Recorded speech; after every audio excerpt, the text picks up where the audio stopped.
तो भाई जहां पूरा देश नए साल की खुशियां मना रहा है, वहीं सीएसके फैंस जो हैं उनको इस नए साल में दो बहुत बड़े झटके लगे हैं। जी हां, आईपीएल 2025 शुरू होने से पहले सीएसके को दो इतने बड़े झटके लगे हैं जो आईपीएल 2025 में चेन्नई सुपर किंग्स को बहुत ज्यादा भारी पड़ सकते हैं। मामला पूरा असल में यह है कि जैसा आपको पता ही है, 14 मार्च 2025 से आईपीएल 2025 की शुरुआत होनी है और 14 मार्च 2025 से लेके 25 मई 2025 तक ये आईपीएल खेली जानी है। 25 मई 2025 को आईपीएल 2025 का फाइनल खेला जाएगा। लेकिन जहां 14 मार्च से आईपीएल की शुरुआत होनी है, वहीं 16 मार्च से न्यूजीलैंड को पाकिस्तान का टूर करना है 5 मैचों की टी20 सीरीज के लिए। जी हां, 16 मार्च से लेकर 26 मार्च तक न्यूजीलैंड जो है वो पाकिस्तान जाएगी 5 टी20 मैचेस खेलने के लिए। और भाई देखो, ये तो आपको पता ही होगा कि सीएसके में कुछ ज्यादा ही न्यूजीलैंड के प्लेयर्स देखने को मिलते हैं, कुछ ज्यादा ही भरोसा सीएसके की टीम न्यूजीलैंड के पैरों पे टिकाती है। इसका एक रीजन ये भी है कि सीएसके के कोच जो है वो भी न्यूजीलैंड के स्टीफन फ्लेमिंग। तो ऐसे में हर बार देखा गया है कि न्यूजीलैंड के स्क्वाड में अच्छे खासे न्यूजीलैंड के प्लेयर्स होते हैं। अब देखो, सीएसके के स्क्वाड में ओवरऑल न्यूजीलैंड के प्लेयर्स चाहे जितने भी हों, लेकिन दो बहुत ही बड़े प्लेयर जिनको लेके ये कंफर्म माना जा रहा था कि ये तो सीएसके की स्ट्रॉन्गेस्ट प्लेइंग 11 का हिस्सा होंगे ही होंगे, ये दोनों ही बड़े प्लेयर लगभग 10 दिन के लिए चेन्नई सुपर किंग्स के स्क्वाड में हमको देखने को नहीं मिलेंगे। ये जो दो बड़े प्लेयर्स हैं, पहले है डिवॉन कॉनवे और दूसरे हैं रचिन रविंद्र। तो आखिर वो कौन से प्लेयर्स होंगे जो इन दोनों बड़े प्लेयरों की एब्सेंस में इन दोनों का काम सीएसके के लिए कर सकते हैं? देखो, मैं यहां पे ये भी बता दूं कि ये 100% कंफर्म नहीं है कि ये दोनों ही प्लेयर्स आईपीएल 2025 के शुरुआती दिनों में नहीं दिखेंगे, क्योंकि भाई देखो, हाल ही में न्यूजीलैंड और श्रीलंका के बीच जब ओडीआई सीरीज खेली गई थी, तो न्यूजीलैंड के दो बहुत बड़े प्लेयर केन विलियमसन और डिवॉन कॉनवे उस ओडीआई सीरीज में खेलते हुए देखने को नहीं मिले थे। उनको न्यूजीलैंड के बोर्ड ने रिलैक्सेशन दे दिया था कि आप जाके साउथ अफ्रीका टी20 लीग में खेल सकते हैं, आपको इस सीरीज में खेलने की कोई खास जरूरत नहीं है। इवन विलियमसन और कॉनवे ने भी अपनी तरफ से यही इच्छा जाहिर करी थी कि वो लोग साउथ अफ्रीका टी20 लीग को ज्यादा प्रेफरेंस देना चाहते हैं, वहीं खेलना चाहते हैं। तो क्या उस वक्त पे भी न्यूजीलैंड का जो बोर्ड है वो न्यूजीलैंड के इन प्लेयर्स को रिलैक्सेशन नहीं देगा? देखो, आईपीएल के वक्त पे इन दोनों ही बड़े प्लेयरों को रिलैक्सेशन ना देने के पीछे का एक बहुत बड़ा रीजन हो सकता है। अभी हाल ही में जब केन विलियमसन और डिवॉन कॉनवे को रिलैक्सेशन दिया गया, तो उस वक्त पे ओडीआई सीरीज हो रही थी और इस समय ओडीआई सीरीज में देखा गया है कि टीमें और जो मैनेजमेंट है वो उतना ज्यादा सीरियस नहीं होता है। जो मेन प्लेयर्स होते हैं अक्सर उनको वहां पे आराम दे दिया जाता है, क्योंकि ऐसी कोई बड़ी ओडीआई की आईसीसी टूर्नामेंट नहीं आ रही है। हाँ ठीक है, कुछ वक्त में चैंपियंस ट्रॉफी जरूर होनी है, लेकिन फिर भी टी20 और टेस्ट के कंपैरिजन में फिलहाल ओडीआई को सबसे कम सीरियस लिया जाता है। लेकिन आईपीएल के वक्त पे जो सीरीज है वो कोई ओंगी पोंगी सीरीज तो है नहीं न्यूजीलैंड के लिए, वो पाकिस्तान के खिलाफ 5 टी20 मैच की सीरीज है। तो ऐसे में क्या न्यूजीलैंड का बोर्ड चाहेगा कि वो कमजोर टीम भेजे? क्योंकि न्यूजीलैंड की टी20 टीम के डिवॉन कॉनवे और रचिन रविंद्र बहुत ही इंपॉर्टेंट पार्ट हैं। ऐसे में न्यूजीलैंड बोर्ड उनसे बहुत ही आसानी से ये कह दे कि आप लोग को ये सीरीज खेलने की कोई जरूरत नहीं है, आप लोग आईपीएल खेल सकते हैं। ऐसा हो ये बहुत ही मुश्किल है। क्या होगा क्या नहीं होगा कोई नहीं जानता, लेकिन उम्मीद करते हैं कि सीएसके के ये जो दोनों ही बहुत बड़े प्लेयर्स हैं ये सीएसके के लिए शुरुआती मैचेस में दिखें, ताकि आईपीएल जो है वो और ज्यादा इंटरेस्टिंग बन सके। पर फिर भी यहां पे एक चीज कंसीडर करना बहुत ही ज्यादा जरूरी है। दो पल के लिए अगर मान लें कि डिवॉन कॉनवे और रचिन रविंद्र ये दोनों ही आईपीएल 2025 में सीएसके के लिए शुरुआती 10-15 दिनों में नहीं दिखते हैं, जिस भी सीएसके के लगभग 3-4 मैचेस भी हो जाएंगे, तो आखिर इन 3-4 मैचेस में कॉनवे और रचिन रविंद्र के एब्सेंस में कौन इनकी भरपाई करेगा?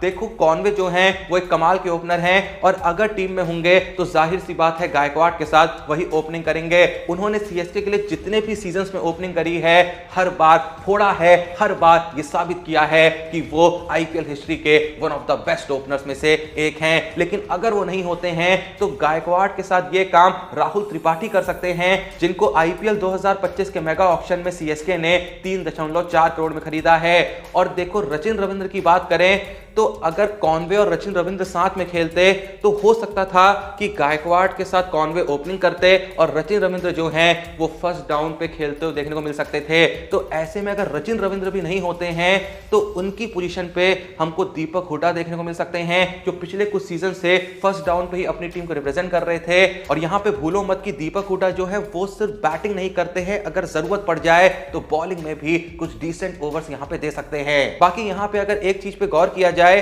तो अगर कॉनवे और सचिन रविंद्र दोनों ही टीम का हिस्सा नहीं होंगे तो जो शुरुआती जितने भी प्लेयर्स होंगे ना सीएसके की टीम में वो लगभग सारे ही इंडियन प्लेयर्स होंगे। देखो सबसे पहले ओपनिंग करने के लिए गायकवाड़ और राहुल त्रिपाठी आएंगे, फिर फर्स्ट डाउन पे मान लेते हैं दीपक हुड्डा आएंगे, फिर फोर्थ नंबर पे आपको शिवम दुबे देखने को मिल जाएंगे एंड उसके बाद फिफ्थ सिक्स नंबर तक भी जडेजा धोनी वगैरह देखने को मिलेंगे। सीधे जो विदेशी हमको टीम में देखने को मिलेगा छठी सातवीं पोजीशन के आसपास वो सैम करन हमको देखने को मिल सकते हैं। तो ऐसे में बहुत चांसेस हैं कि जो सारे ओवरसीज ऑप्शंस होंगे ना वो सारे ऑप्शंस जो हैं वो कहीं ना कहीं बॉलिंग में इस्तेमाल होते हुए देखने को मिलेंगे। जैसे कि बॉलिंग में आपको नूर अहमद भी देखने को मिलेंगे, पथिराना भी देखने को मिलेंगे और नाथन एलिस भी साथ में देखने को मिल सकते हैं क्योंकि बैट्समैन तो सारे के सारे इंडियन हो जाएंगे। तो वो जो 4 ओवरसीज प्लेयर खिलाने हैं उनको कहीं ना कहीं एज अ बॉलर में ही तो खिलाना पड़ेगा ना। एक सैम करन हो गए और साथ में जैसा मैंने कहा नाथन एलिस हो गए, नूर अहमद हो गए और पथिराना हो गए। लेकिन फिर भी भाई जो भी कहो सीएसके बिल्कुल नहीं चाहेगी कि डिवॉन कॉनवे उनके लिए शुरुआती मैचेस में ना खेले।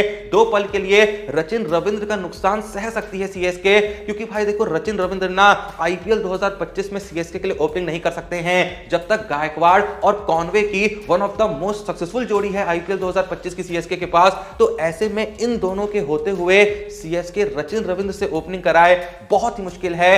हां अगर कुछ ऐसा गजब हो गया कि कॉनवे जो है वो लगातार मैचेस में फ्लॉप होते रहे तब जाके सीएसके सचिन रविंद्र को एज एन ओपनर ट्राई कर सकती है। लेकिन जब तक भाई इन दोनों से कोई गलती नहीं होती है गायकवाड़ और कॉनवे ही सीएसके के लिए ओपनिंग करते हुए देखने को मिलेंगे।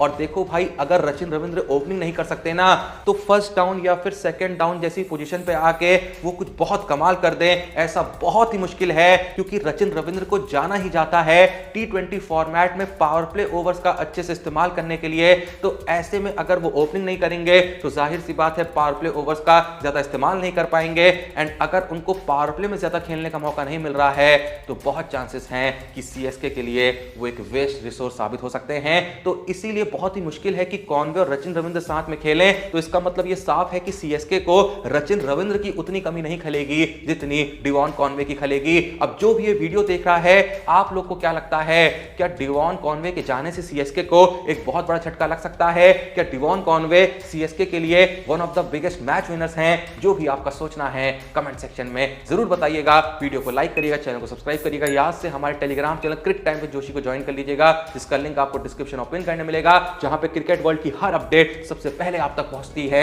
ऐसी अपडेट्स जो आपको कोई बताना नहीं चाहता, ऐसे नंबर्स, ऐसे स्टैट्स जो लोग नहीं चाहते आप तक पहुंचे, हम वहां पे बहुत ही खतरनाक तरीके से नंबरों के साथ, फैक्ट के साथ लोगों को एक्सपोज करते हैं। आपकी क्रिकेट की नॉलेज को यहां से यहां तक लेके जाते हैं। तो टाइम मत वेस्ट करिए, जल्दी से जाइए डिस्क्रिप्शन और पिन में दिए हुए लिंक पे क्लिक करके हमारे Telegram channel Cric Time with Joshi को ज्वाइन करिए ताकि क्रिकेट वर्ल्ड की एक भी इंपॉर्टेंट अपडेट आपसे मिस ना हो। जल्दी जाइए, बाकी मिलते हैं नेक्स्ट वीडियो में, तब तक के लिए जय हिंद, धन्यवाद।